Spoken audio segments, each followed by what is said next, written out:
a dictator without elections.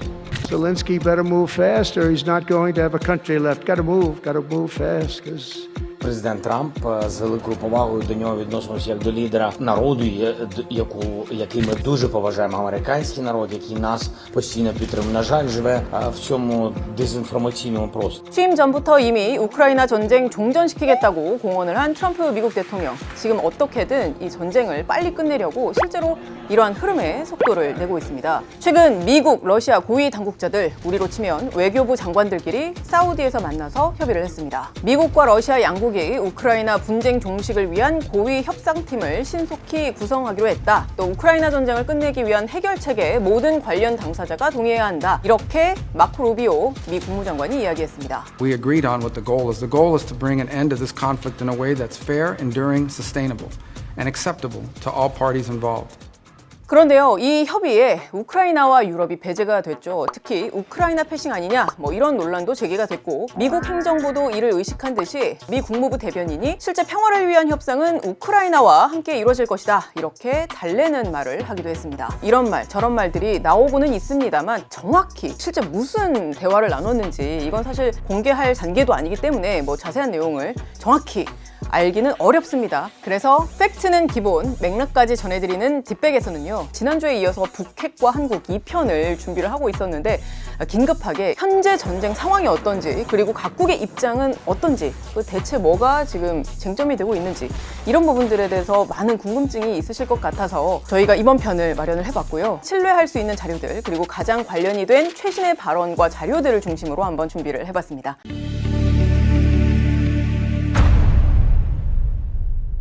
저희가 이 이슈와 관련해서 가장 키워드로 많이 거론되는 부분을 크게 세 가지로 정리를 해봤습니다.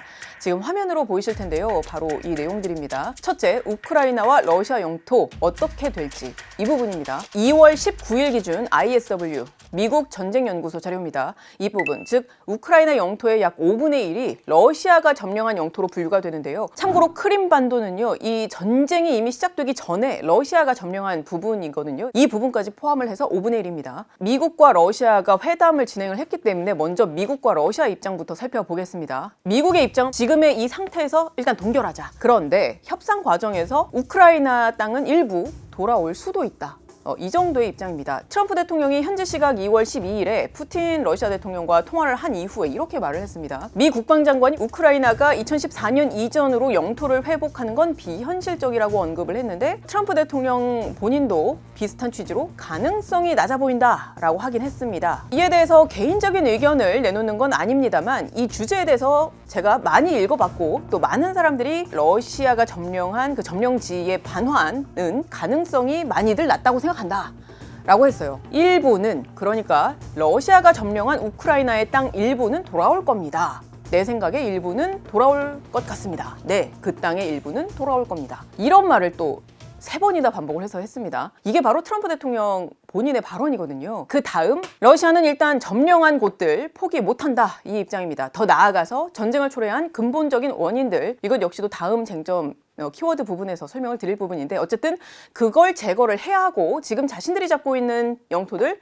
포기 못한다, 이겁니다. 세르게이 라브로프 외무장관이요, 미러 회담 전에 협상에서 우크라이나의 영토를 양보할 생각은 없다라고 말했고요. 유엔 주재 러시아 대사는 2022년에 러시아가 장악을 한 도네츠크, 루안스크, 헤르손, 자포리자 지역은 취소가 불가능한 러시아 영토다, 이렇게 말했습니다. 그 다음 우크라이나의 입장입니다. 만약 트럼프 대통령이 우크라이나와 러시아를 협상 테이블로 이끌어내는 데 성공을 한다면 젤렌스키 대통령은 러시아에게 직접적인 영토 교환을 제안할 계획이다, 이렇게 말했거든요. 우크라이나가 러시아의 그 쿠르스크 지역에서 점령하고 있는 땅을 포기를 하더라도 이제 그거를 하나의 그 거래의 수단으로 활용을 해서 러시아가 점령하고 있는 우크라이나 내의 그 다른 땅을 교환하는 거를 염두에 둔 발언이라고 볼 수 있는 건데요.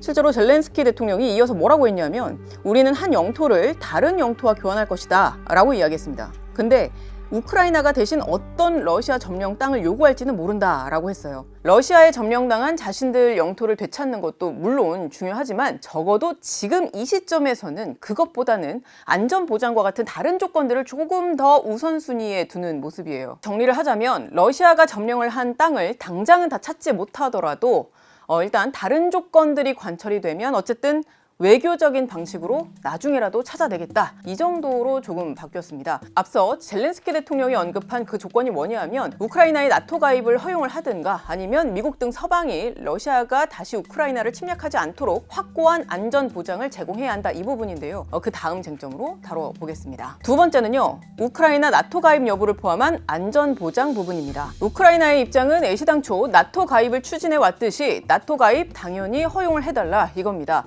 물론 미국 행정부가 좀 회의적이라는 건 알고 또 나토 가입은 어려울 수도 있다 정도의 현실 인식을 어느 정도는 하고 있는 모습입니다. 또 안전보장의 또 다른 핵심적인 내용인 평화유지군 주둔과 관련해서도 미국이 없으면 사실 진정한 안보 보장이라고 볼 수 없다. 뭐 이런 입장입니다. 그래서 미군의 평화유지군으로서의 주둔을 강력히 계속해서 요구하고 있습니다. 최근 젤렌스키 대통령 발언을 보시면요. 평화유지 병력이 안전보장의 일부라면 찬성을 하는데 미국 없이는 이것이 불가능하다는 점을 강조하고 싶다. 이렇게 말했고요. 러시아가 다시 침략하지 않도록 확고한 안전보장을 하려면 결국 미군이 필요하다. 계속 미군 얘기를 하고 있습니다. 나토와 관련한 미국의 입장은요. 국방장관과 대통령이 약간 좀 톤이 달랐다가 같았다가 한 적이 있는데 어쨌든 회의적인, 비현실적이라는 인식이 좀 깔려 있습니다. 미 국방장관 헤그세스는 현지 시각 2월 12일 우크라이나의 나토 가입이 비현실적이라고 이야기를 했고요. 그랬다가 또 다음 날에는 그 발언을 조금 완화를 하면서 우크라이나가 그 동맹에 가입할 가능성을 열어두기도 했습니다. I want to be clear about something as it pertains to NATO membership not being realistic outcome for negotiations. These negotiations are led by President Trump. Everything is on the table in his conversations with Vladimir Putin and Zelensky. 근데 또 트럼프 대통령은 같은 날에 백악관에서 기자들을 만나서 러시아의 입장에서 볼 때 우크라이나의 그 나토 가입을 허용할 수 있는 방법은 없다고 본다 이렇게 이야기를 했거든요. I don't see any way that a country in Russia's position could allow them, just in their position, could allow them to join NATO. I don't see that happening.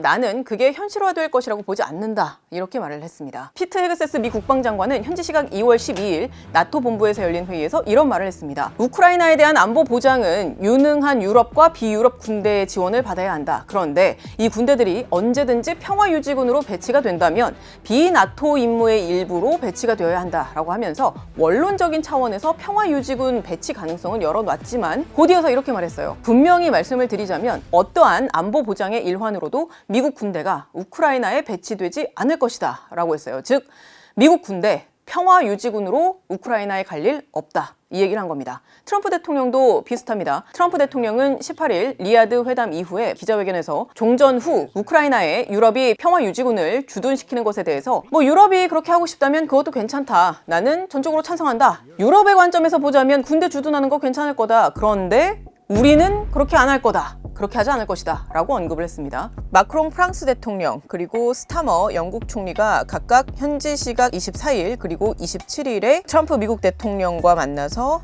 정상회담을 할 예정입니다. 아마 이 부분에 대해서 집중적으로 협의가 이루어지지 않을까 싶습니다. 미국 재무장관 베센트는요. 우크라이나 정부 국민들과 파트너십을 통해서 미국의 경제적 투자를 늘림으로써 이 전쟁이 끝난 이후에도 모든 우크라이나 국민들에게 장기적인 안보 보호막을 제공할 것이다. 즉 경제적인 투자를 미국이 해주는 것 자체가 우크라이나의 안보 보호막, 안보 방패다. 이렇게 말했습니다. 러시아는요. 나토 가입 반대는 물론이거니와 나토 군사동맹이 2008년에 했던 약속까지 철회를 해야 한다는 입장입니다. 러시아 외무부 대변인 자하로바는 로이터의 질문에 나토 가입을 거부하는 것만으로는 충분하지 않습니다. 라고 하면서 나토는 2008년 부크레슈티에서 한 약속을 공식적으로 철회해야 합니다. 이렇게 말을 했습니다. 그러면 2008년에 했다는 그 약속이 뭔가요? 그 약속은요. 2008년에 부크레슈티 정상회담에서 나토의 회원국들이 선언문을 냈거든요. 우리는 오늘 이 국가들, 즉 우크라이나와 조지아가 나토 회원국이 될 거라는데 동의했다.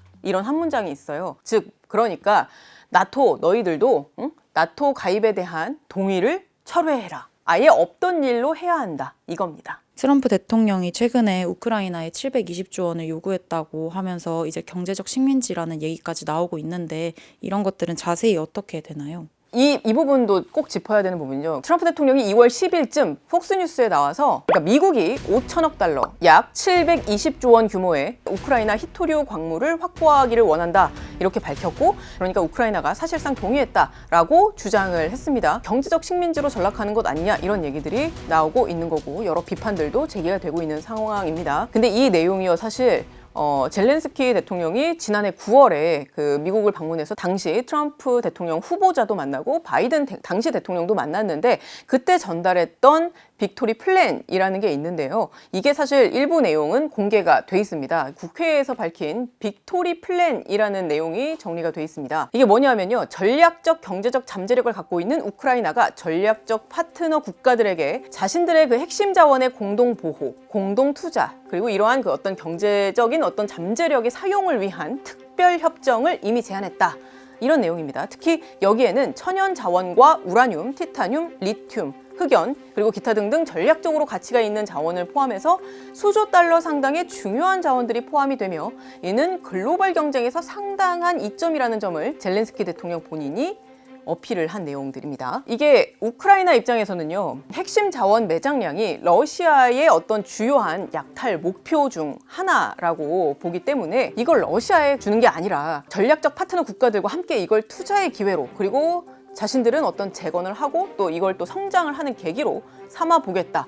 이런 차원에서 이야기를 한 겁니다. 안보 보장에 대한 지지를 얻어내려고 힘겹게 꺼낸 이야기가 아닌가 싶어요. 우크라이나가 원하는 건 결국 미국 군대가 오길 원하는 건데 그거에 있어서는 거의 이야기가 잘 되지 않죠. 그런데 베센트 재무장관이 우크라이나에 들고 갔을 때 기존에 미국과 우크라이나 간에 협상했던 것들이 뭐 구체적으로 얼마나 있었던 건지 이 부분은 사실 물음표가 있습니다.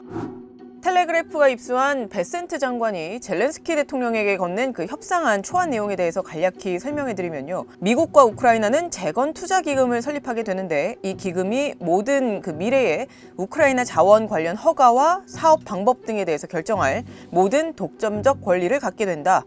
그리고 광물 자원, 석유 및 가스 자원, 그리고 항구 등 기타 인프라를 포함한 경제적 가치들을 다루고 있는데 뭐가 더 포함될지는 알 수 없고요. 게다가 법적 분쟁이 발생을 하면 무조건 미국 뉴욕주의 법을 적용하게 됩니다. 미국은 우크라이나가 자원 개발로부터 받는 수입의 50%와 또 제3자에게 발급이 되는 모든 허가의 재정적 가치 50%까지도 가져가게 됩니다. 그리고 그 외에도 이런 다양한 내용들이 담긴 걸로 보도가 되고 있습니다.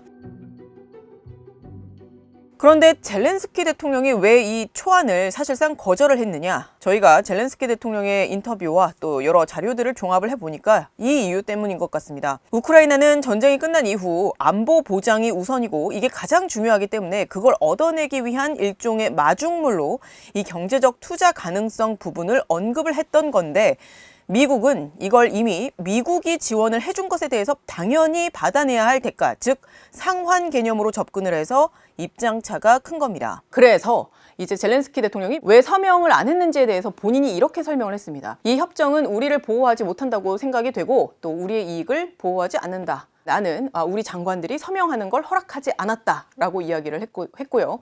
그리고 두 번째로 텔레그래프를 포함한 많은 언론도 지적을 하는 것처럼 규모가 너무 크다, 경제적 식민지다, 뭐 이런 지적이 나오는데 젤렌스키 대통령의 인터뷰 등 공개된 발언들을 보면 경제 부분에 대한 발언보다는 그 안전 보장이 미흡하다는 취지의 발언이 훨씬 더 많았습니다. 경제 부분에 대한 언급은 트럼프 대통령이 애초에 언급했던 5천억 달러, 즉 720조 원에 대해서 해명을 하는 발언이 있었는데요. 우크라이나의 전시 군사비가 3,200억 달러에 달했고 그중에 미국과 EU가 2천억 달러를 방위 지원으로 제공했다. 이 부분에 대해서는 감사하지만 그렇다고 5천억 달러를 일일이 세워서 그만큼의 광물을 돌려주세요. 뭐 이렇게 할 수는 없다. 이런 취지로 젤렌스키 대통령이 언급을 한 바 있습니다. 그리고 세 번째로는요. 법적으로 이게 가능한 것인가? 이 부분에 대해서도 여러 의견들이 나옵니다. 뭐 어느 나라나 그리고 어느 협상이나 사실 공개가 된다라는 것은 이게 완전히 체결이 됐을 때 합의가 된 부분만 공개가 되죠. 지금은 한창 협상이 진행 중이기 때문에 지금 공개된 것만 놓고 봐서 이거는 무조건 이럴 것이다 라고 사실 단정하기도 상당히 어려워요. 전쟁 당사국의 국민들도 당연히 이 협상의 흐름이 정확히 어떻게 되는지는 알긴 어려울 겁니다. 그런데 그런 상황 속에서도 정말 확실한 것 한 가지는 있죠. 전쟁으로 인해 국민들이 계속해서 피해를 보게 된다는 것입니다. 네, 맞습니다. Very often when I close my eyes, I see that moment when the tank was firing at me. My mother was ще була жива тоді, коли горіла. With me just hunger, cold, their circumstances, their conditions are very dire. 양측의 사상자 수를 보면요. 젤렌스키 우크라이나 대통령이 발표한 바에 따르면 사망자는 4만 6천 명, 그리고 부상자는 38만 명이라고 합니다. 러시아의 공식 발표는 사실 2022년 9월을 끝으로 없는 상황인데요. 러시아군 사망자는 6천 명이다. 뭐 이 정도의 자료가 있습니다. 그리고 미국 국방부가 작년 말에 발표한 자료에 따르면 러시아군 사상자, 그러니까 사망자와 부상자를 포함해 총 70만 명이다. 사실 이게 보면 전쟁에 파병이 된 뭐 북한군 등 다른 국적의 사상자를 제외하더라도 이렇게나 많은 이들이 숨지거나 다쳤습니다. 아마 실제 사상자 수는 더 크지 않을까 싶은데요. 경제 상황도 그렇고요. 물론 러시아는 뭐 전시 경제 체제로 적어도 단기적으로는 선방은 하고 있습니다만 어쨌든 이게 장기적으로 갈 수 있는 구조가 아니죠. 그리고 우크라이나도 부채도 늘고 GDP도 떨어지고 이런 상황입니다. 그런 상황 속에서 우크라이나 패싱 아니냐, 종전 협정이 과연 올바로 가고 있는 건 맞냐, 이런 목소리가 우크라이나 국민들 사이에서도 계속해서 불안해하는 목소리가 나오고 있습니다. I think it's not really good for Ukraine if Trump will meet Putin and talk something about without Ukraine. 당연한 이야기이긴 한데요. 당사국들의 이야기, 입장 한 톨도 빠지지 않고 잘 들어서 중재국도 서로 충분하게 의견을 교환을 하고 빠른 시일 내에 잘 협의가 이루어진다면 최소한 더 이상의 피해를 양산하지 않지 않을까.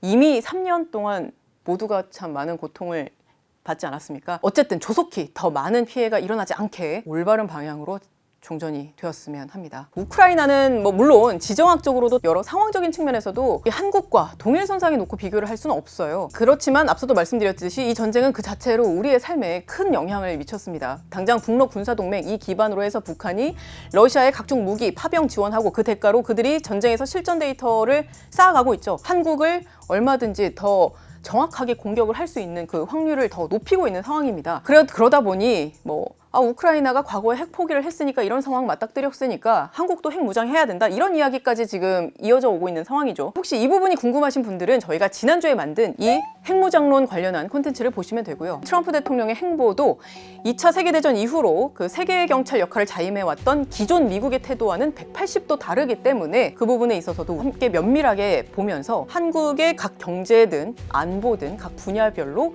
시나리오별로 다 상세하게 챙겨보면서 면밀한 대응을 계속해서 해나가야겠다, 이런 생각이 듭니다. 저희가 이번에 준비한 내용은 여기까지고요. 지금까지 뒷백의 김혜영이었습니다.